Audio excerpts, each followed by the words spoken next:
Good morning, welcome back. Straight into the next two chapters. We're going to do chapter 8 and chapter 9 today. Chapter 8 is quite short and another flashback. Chapter 9 is a little bit of a longer one, so we'll just do the two today. So, chapter 8. A new project. Edinburgh, January 1883. The carriage pulled up outside a row of townhouses, wheels skidding on the snow-packed street. Steam rose from two slick black horses as the coachman leapt from his seat and opened the carriage door. A pair of passengers stepped down onto the frozen ground. First was Vindictus Sharp. His striking blue eyes and his neat silver hair and goatee flashed in the light of the snow-white city as he glanced around the familiar skyline running up the slope to the old town to Edinburgh Castle. Close on Sharp's heel was a young man, perhaps 15 years of age. He was short and slight, dressed in a dusty grey pinstripe suit, messy wavy hair falling over a face halfway to becoming handsome. Vindictus Sharp paid the coachman without tipping him and led his young companion up a slippery stone staircase. He rapped 3 times on the townhouse door with the silver handle of his cane. The door opened almost immediately. "How may I help you?" said the butler of the house. "We are here to see Miss Bird Sanford," said Sharp. "She is not expecting us, but I'm sure she will not turn down the opportunity to catch up with an old friend." The butler looked at the pair for a moment.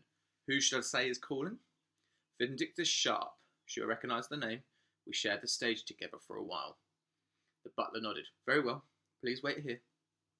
The door closed, and a light flurry of snow began to fall. Man and boy stood in silence. A few minutes later, the door was opened by a tiny old woman with a beehive of silver hair, her eyes magnified by thick lenses. Looked Sharp up and down. "Vindictus Sharp? What has it been? 20 years? My God, you haven't aged a day." Sharp bowed his head. "And neither have you, Birdie." I thought you were better a liar than that," she said, with a dismissive wave. "Come on in, out of the snow." They followed her up into the house, which was spacious and grand, and smelled of flowery perfume. She led them to a large sitting room on the second floor, where the butler was waiting. He poured a brandy for Birdie, a whiskey for Sharp, and a cup of hot tea for the young man, and then left the room, closing the door. Birdie sipped from her glass, sucking the air through her teeth as the liquor burned her throat. "I will spare you the usual pleasantries," she said. "I know you will find them as tiresome as I do. We'll come straight to the point. I assume you resurfaced after these many years, because you have a business proposition?" Sharp leaned forward into his chair. He sipped his glass. "I do indeed. Do you recall why I decided to take a break from performing in our magic shows?" Birdie sipped up her brandy. "Of course," she said. "You wish to dabble in teaching, which I found strange considering you dislike for children. Is your daughter still locked away in that school?" Sharp waved away the question. "I'm not merely dabbling. 20 years ago, in Frankfurt, a hag visited me in a dressing room. She told me that one day I'd find a pupil, and that together we would push magic to places it had never been." Birdie indicated that the young man with her mahogany walking stick. "Is the boy good?" Sharp laughed. "Good? He has the potential to be great, almost as great as me. I believe we could sell out theatres across the world. This is why I have come. If I'm training the boy to change the world, then at least we can expect is to make a little money along the way, don't you think?" Birdie's eyes turned to the young man, who looked at his feet. "Are you interested in taking the stage, boy?" "Yes, ma'am. Mr. Sharp had been preparing me. Would you care to show me?" The boy glanced at Sharp, who had instructed him that he should never, under any circumstances, admit to his talents in public. He had no wish to upset his teacher. A great many beatings had taught him his place, and knocked impeccable manners into him. It's acceptable in these circumstances," Sharp said. "Birdie is aware of our abilities. She has considerable connections in the world of entertainment. She has made a great deal of money. Thanks to me." "And you, thanks to me," said Birdie with a prim smile. "Show me what you can do, boy." The young magician breathed deeply. He concentrated on the trendles of stream rising from the cup of the tea in his hands. Immediately, the stream began to flow faster, gathering together in smooth curls near the boy's feet and pushing upwards, forming at first the sketchy outline of a man, the steam-refined rough edges smoothed to become a work of art, until a replica of Birdie's butler stood in the centre of the room. The steam butler walked silently towards Birdie, bowing before her, planting a kiss on her hand. Then the figure spun in a circle, coattails flying, and vanished, leaving only a misty silhouette fading slowly to nothing. Birdie stared at the air where the steam had been, her mouth open. At last she turned to Vindicta Sharp, a wild smile breaking across her face. "What do you have in mind?" she asked. Anyway, that's the end of chapter 8. It was a very short one, and we're starting to get lots of little clues in there. Right, chapter 9. A little bit longer, a very important chapter though. It's called chapter 9, so The Book of Wonders. The nightmare never changed. Daniel was trapped in a sinking fishing boat. He could hear the calls of his father as he groped around in the darkness, but he couldn't find him, couldn't do anything to help. He woke up with a desperate gasp, just as the freezing water closed over his head. A silver magpie with sparkling ruby eyes sat on the pillow side beside him. Its twin was hopping around the foot of the bed. The magpie had dropped a small black envelope onto Daniel's pillow. It nudged the envelope towards him until the sharp paper pressed against his nose. Inside it, he found a black card with a message in gold ink. "Your first lesson shall commence in 1 hour. Follow the magpies, Mr. S." Daniel turned the card over in his hands, still trembling from the bad dream. What sort of lesson lay in wait? In the wagon, he found a wardrobe filled with black trousers and sweaters, crisp white shirts and golden ties. His Emporium uniform. "Go on then," he said to the magpies when he was dressed. The birds fluttered through Daniel's bedroom door to the great hall of the staircases. They began to climb through the Emporium, navigating the tangle of steps in a series of swoops and spins and slows. As he followed the birds from one staircase to another, higher and higher, Daniel glimpsed many corridors of shining black bricks. Countless doors lay along those passageways, but what lay beyond the doors, wonders, Mr. Silver had called them. Something along the way, Daniel spotted movement in the shadows and realised the girl he had seen in his wagon was watching him. He took a step towards her and raised his hands, but she hurried away into the darkness, like a startled fox, and was gone. He would have to ask Mr. Silver about her, perhaps after his lesson. One of the magpies pecked at his ear, letting him know that it was not amused by the disruption, and they were moving again, until finally the birds landed at the foot of a wide door, and Daniel pulled it open. The walls of the square room beyond were completely hidden under rows of bookcases. He narrowed his eyes, squinting at the walls, and realised upon closer inspection that they were, in fact, no bookcases. There were only books. The books were in the walls, and from the armchair to the tables to the lamps were made from books, or the covers of books, or pages that had been torn from books. The floor was made of books, the ceiling was made of books, a miraculous fire was burning in the fireplace, entirely of books. Glad you could make it. There were 2 armchairs. Both had been empty when Daniel walked into the room. He was sure of it. Now, somehow, Mr. Silver had occupied one of them. He nodded to Daniel, motioned for him to sit opposite. "Let us begin at the beginning," said Mr. Silver. "Waste no time. First, the basics. I deal in awe and wonderment. I sell escape and fantasy. I give my customers a tantalizing glimpse of all the possibility, all that is possible in the world. And though they cannot remember it, or the shop upon leaving, they will find in their hearts lighter and the edges of the world are brighter, and new and shining. In return, the old Emporium takes a piece of their imagination, and the imagination powers the place, allowing me to create new wonders and to travel to my next destination, when the process begins anew." He ran his hands through his wild brown hair, and for a moment the shadow of an age passed over his face. Magic can only help one accomplish incredible things, Daniel. Take time, for instance. If you know enough, you can do things with time that you won't believe. I once worked for a man who never aged. Not one day, the whole time I knew him. Silver shook his head and his eyes darkened. He's still out there somewhere, probably looking exactly as he did when I first saw him. I myself managed to stop the clock a few years after we parted ways, though I used a different method. I didn't have the stomach for his. Daniel wondered what the man who had never aged had done, exactly, but Mr. Silver waved a hand as if though flicking away the memories. The point is, I am older than I seem, and I begin to feel the weight of the Emporium upon my shoulders. This is why I have decided to take on an assistant. He nodded to Daniel. Do you recall what I was doing when you first found the shop? I think, said Daniel, screwing up his eyes, trying to replay the memory in his head. You were writing at your desk. Silver reached into his pocket of his coat, placed the battered old book on his lap. I was writing in this book, said Silver.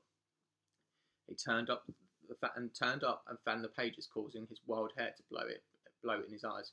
And what a book! It is the key to this place, the secret behind the Emporium, my book of wonders. Daniel started to crack open the cover. The title all faded away, though there were places where gold letters were still visible. He could decipher the letters L, S, W, O, and D. He leaned in. Was it his imagination, or could he feel the book pulling at him, drawing him closer? Silver continued. For every moment that will ever come to exist in the Emporium, there is a page in the book. When I have an idea for a new wonder, I thought it through carefully and decided it was suitable. I began to write it down. The pages are enchanted and entwined with the shop. Whenever I finish writing, a wonder will appear somewhere in the corridors. All the doors I saw on the way here, said Daniel. All the wonders. They have a page in this book. Silver thumbed through the pages, selecting one passage and placing the book upon the table. The writing within, in deep black ink, was small and neat and decorated with many curls and flourishes. There were also a sketch, drawing flowing black lines that seemed to come alive as Daniel gazed at it. I recognise this, he said, leaning even closer. It's my wagon. Silver smiled for a fleeting moment, causing the lines around his eyes to deepen. Correct, he said. I trust you find it comfortable enough. If you wish me to change anything, it's perfect, said Daniel. His fingers fluttered hungrily, and he felt a great rush of excitement as he asked, Can I have a closer look? A hesitation. Silver handed over the book. It was heavier than Daniel expected, but it also felt familiar somehow, as if he had held it before. He flicked through page after page, noting in his mind a list of rooms he'd longed to visit. There was an underground lake of gold, a cupboard filled with sapphire water where a mermaid whispered the whereabouts of buried treasure. He saw a path through an enchanted forest and the mountain-top den of an armoured-clad dragon, a grassland populated by lions. There are ancient pages where the ink was worn out and could not be properly read. One such page caught his attention as he stared at the words, and his stomach told him they contained something vast and dark and ancient. The Library of Souls, said Mr. Silver. I'm a fan of stories, a collector, and there is no greater story than that of life. The Library of Souls holds onto many shelves the life story of everyone who has ever lived, everyone who will ever live. Wonderstruck, Daniel tried to imagine a room vast enough to hold such a great number of books, but then was distracted when Mr. Silver gasped and breathed through his teeth. He sat forward in his chair and held his hand to his chest. What's wrong? Silver closed his eyes tight and took a deep breath. He let the breath out slowly, opened his eyes and blinked. I'm fine, he said. Daniel's eyes lingered on Silver's hand, which was still pressed to his chest. Now that you've seen inside the Book of Wonders, said Mr. Silver, as if nothing had happened, it is time for the first test. He held out an open hand. In his palm sat a gold fountain pen. Daniel stared at it. I don't understand. I want you to attempt to write a wonder of your own. Write in the book. Me? Make a room appear from nowhere. You're having a laugh. I certainly am not. It's the quickest way to judge whether you have any talent. Daniel fidgeted in his chair. He had not imagined his first test could be something so huge. He took the pen from Silver. What if nothing happens, he said. Will you sack me? Now that he was holding the book, he'd seen the wonders within its page. His old life seemed so very far away. It was very like he'd been living in a black and white. Suddenly the world was alive with colour and possibilities. He was not ready to turn to the grey. Silver thought about the question. We shall worry about that, if it happens. He mimed writing. On you go. Daniel found a blank page. His palms were wet. What should I write? That's up to you, said Silver. Though I would advise starting with something small. A solitary room, perhaps, nothing too fancy. Daniel thought and thought. Then from nowhere an image appeared in his mind, something comforting from the past, and the idea began to blossom and flower. When he was certain he could be, he began to write Mr. Silver's book. When he had finished, the entire page was filled with the neatest handwriting he could manage. His fingers tingled warmly. Silver motioned for Daniel to hand over the book. Do you think it worked? Daniel's heart punched the inside of his chest. Mr. Silver shook his messy hair from his eyes and went to the door. Let's find out, he said. The Emporium was closed, which meant the corridors were deserted and cloaked in shadow. As he followed Silver, sticking close, Daniel imagined that he could hear the walls breathing. A shiver danced down his spine. As if reading his mind, Mr. Silver said, "It's perfectly safe to walk the corridors, to explore. In fact, I encourage it. Everything you see is under control. Nothing will harm you. In all the years I've been welcoming customers into the Emporium, no one has left with so much as a bruise." "It's just the thought of getting lost," said Daniel. I could wander forever." "You'll find your feet," said Silver. "Walking the corridors and passageways becomes second nature. And know this, if by some curious twist of fate you find yourself in trouble, the Emporium will help you out. All you have to do is ask." Silver slowed at last. He tilted his head to the side, as if he was listening for some faraway sound. He took 4 slow steps to the nearest shiny black door and pressed his ear against the surface. He stepped back. His gaze flicked from the door to Daniel and back. "This is new," he said, "and it's not one of mine." He gave Daniel a curious look, like he was staring at some alien creature. "Open it." Daniel trembled as he approached the door. Even after everything he'd seen in the past few days, he couldn't quite believe that a new room had appeared simply because he'd written in an old book. And at the same time, he felt a strange sense of wondrous pride. But was it enough? Would he pass the test? His hands were slick with sweat, so he grasped the door handle. The lock gave a satisfying click. The door opened. The room was circular, dim and cold, and the centre stood a column of stone honeycombed with hundreds and thousands of open compartments. In each compartment sat a glass sphere. A staircase wound up around the column, stretching into the endless darkness. Mr. Silver stared around, his mouth hung open. Daniel reached out to touch the column. He half expected his hands to pass through it. That it was not real. But his fingers found the cool, rough stone. "It's real," he whispered. "It's really here, just like I imagined when I was writing the book." Silver selected a sphere from the column and spun it in his hands, watching a flurry of snow whip around the inside of the glass. "Snow globes," he said. "Why snow globes?" Daniel had already begun to climb the spiral staircase, staring at the hundreds of shining glass globes. Some were smaller than marbles, others larger than his head. Each was empty, save for the snowflakes inside. "My mum collected them," Daniel said. "It's one of the only things I can remember about her from before Dad died. Before she was sad all the time. When I was little, I'd sit on her knee and she would tell me each one had a secret inside. That's what this room is. It's a place to keep secrets. The globes are empty because they're waiting to be filled. Whisper your secret into one and it will be safe." Mr. Silver brushed his hands against a few of the snow globes. He stared about, a delighted twinkle dancing in his grey eyes. "It is perfect for the Emporium," he said.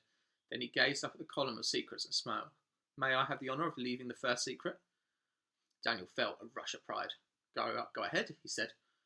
Leaving a secret was a very personal thing, so he turned away while Mr. Silver climbed further up the staircase and searched for the perfect globe. When he reappeared, Daniel asked, "Did it work?" A pause.